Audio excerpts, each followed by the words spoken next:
Have you ever thought to yourself, what would it be like to have a PlayStation Vita? I know for me, I've been wanting to get one for quite some time, but I've just put it off. I didn't see one for a price I really thought was worth it. But just this past week, I finally got one. I got the PlayStation Vita, 9 games to go with it as well. I want to share the prices, how much it is right now if you went out and bought all this compared to the price I got it for. Share some of the features, a little bit of the history on the PlayStation Vita, and just my overall opinion on it. So if this is your first time on the channel, please hit that like button, hit the subscribe, and hit the notification bell so you can keep up with all the uploads on the channel. So let's dive into the PlayStation Vita in 2022. So the PlayStation Vita came out December 17th, 2011, priced at $249.99. It came out with an OLED screen. It's a little thick, but it's not bad. It's a little heavy, but it feels really comfortable with the buttons and the 2 analog sticks, which is a huge improvement compared to the PlayStation Portable. It has a specific charger down at the bottom that is only for this model. This PlayStation Vita is the 1001 model, which is the one that came out originally. The LCD one is the 2000 model is what they'll say. And that one is a little bit slimmer. It actually came out with a lot of different colors, especially in Japan. I think it'd be cool to get like a blue one or a red one. There's just, like I said,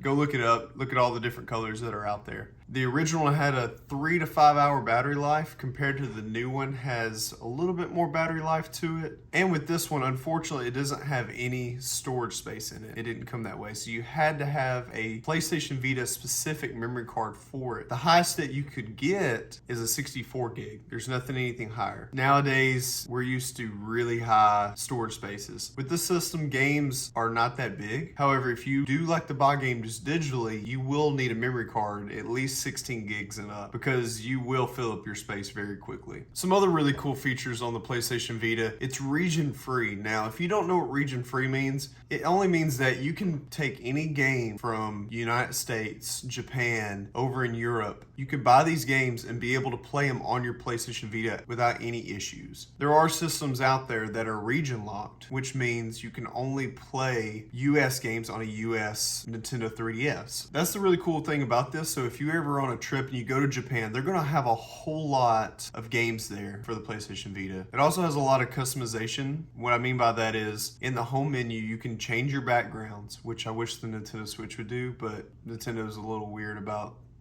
things I don't understand.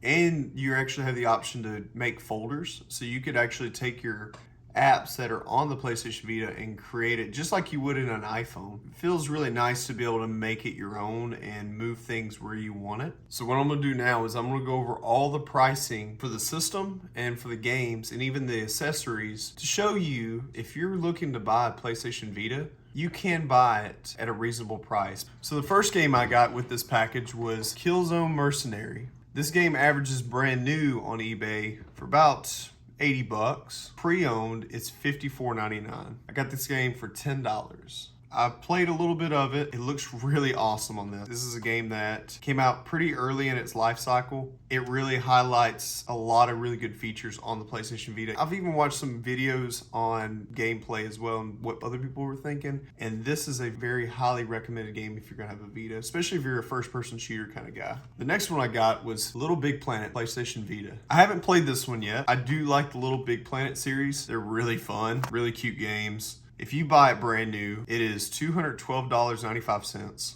I've seen some other prices that were a little bit lower, like in the hundreds, brand new. If you get it used with the case and everything, about 37, 40 bucks. Just the game cartridge by itself is 20 bucks plus some shipping, so 25. I got this again, $10. Don't have a lot to say about this yet, but I'm looking forward to playing it. The next one I got was Little Deviants. I have no idea what this game is. It says it's a touch, tap, and tilt game. It looks like it also came out pretty early in the PlayStation Vita's life cycle. It came out like 2012. It may use a lot of the features that you can do with the PlayStation Vita. It has the touch screen, it has a tilt mechanism in the Vita. So it talks about it on the back about a lot of the different features you can do. This game on eBay, it shows brand new is about 40 bucks. Pre-owned is about $15 plus 5, so about 20 bucks pre-owned. I got it at $10. The next one I got, this is the only game that doesn't have a case with it, is Madden 13. And you can see right there, that's just one of my 4 GB memory cards I got with it. I didn't look up anything with the case and stuff. I found some that were just the game like this. It shows it's about 25 to 30 bucks. And I was actually really surprised. And I didn't see that there was any other Madden games on the PlayStation Vita. And that might be the reason why it's a little expensive, because it is the only Madden football game for the system. Hey, why not?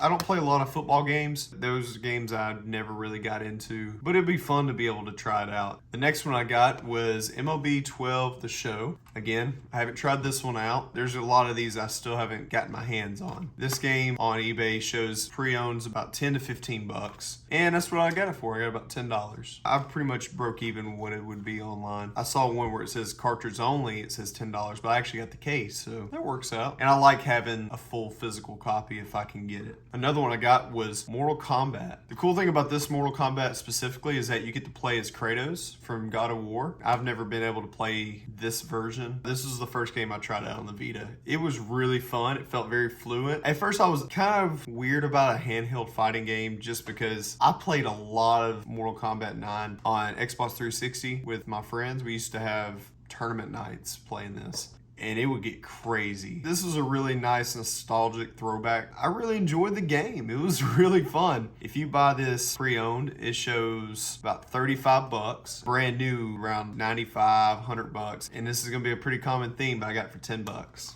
The next game was Sly Cooper Thieves in Time. I played Sly Cooper games when I was younger on the PS2. I haven't played a Sly Cooper game in forever, but I'm really excited to play this. I like platformers, and I wish that they would make a new Sly Cooper game for the PlayStation 5. I think that'd be really fun.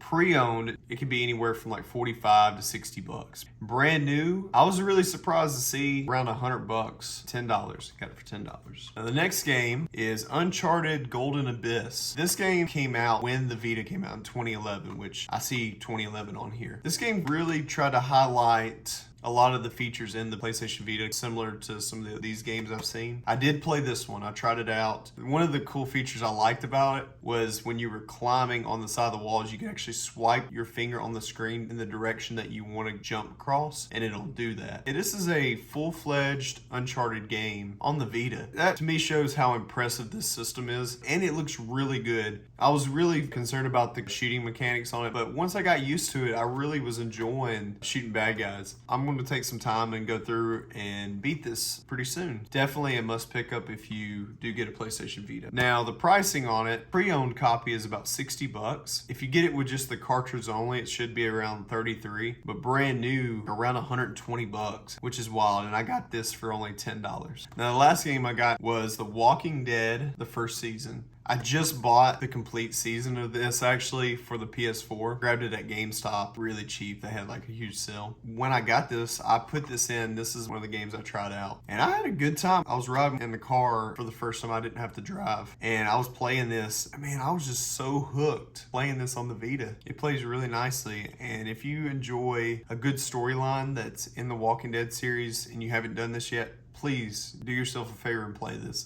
It's really fun. Now this game pre-owned, it shows anywhere between like $25 to even 40 bucks. I even see one on here, it shows new $20, $25. So really you could find this easily, maybe 20, 30 bucks. But I got it for $10. So based on all the games I got here, I got them all for about 90 bucks. Now I'm gonna be going over some hardware prices. I had the PlayStation Vita memory card in here with the Madden. It's the 4 gigabyte. If you buy just the 4 gigabyte memory card, it shows about 15 bucks. And that's just 4 gigs. Here's one of the downfalls of the PS Vita. You cannot buy a normal SD card for the system. You have to get the specific PS Vita card for it. That is one of the downfalls, but like I said earlier in the video, the games don't take a whole lot of space. The best choice to do is get at least the 16 gigabyte or move up to the 32 gig. They do have a 64 gig one, but you can only get that one in Japan. And with the 32 gigabyte memory card, I saw about an average price around 60 bucks just for the 32 gig. So I don't even know what the 64 gig price is. A while back it was like 100 bucks, but who knows, it could have went up. I also got this really cool PlayStation Vita charging stand. There's a port right here. This is where you would sit down into it, just like so, like this.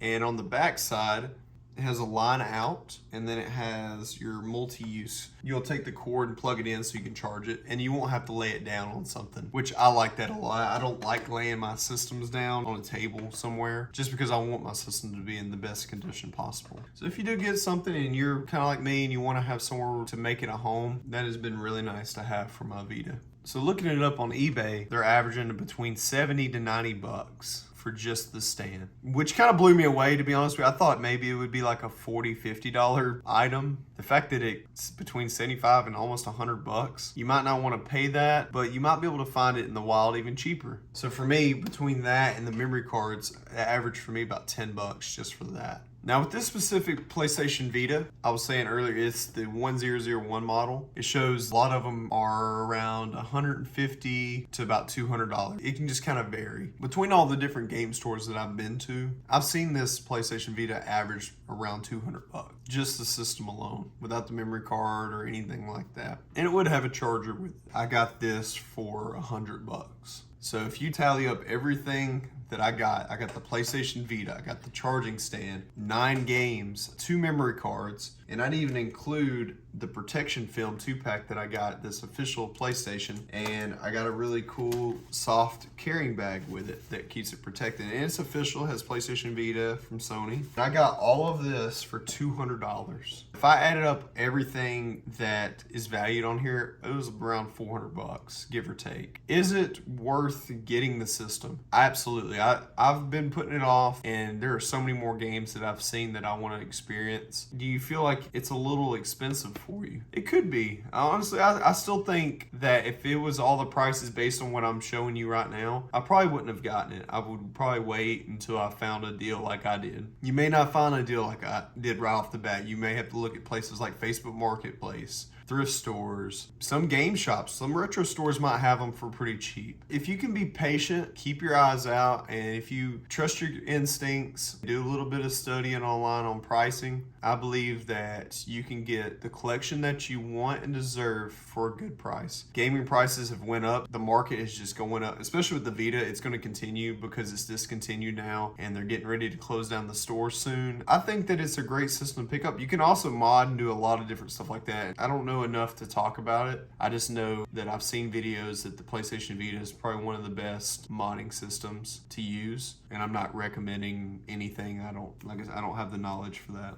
So on this video, what did you think about the PlayStation Vita? Is it worth getting? Or do you think, I think I'm gonna put it off and focus on maybe getting something else? I'd love to hear from you in the comments down below. And until next time, 8-Bit Frog. Peace.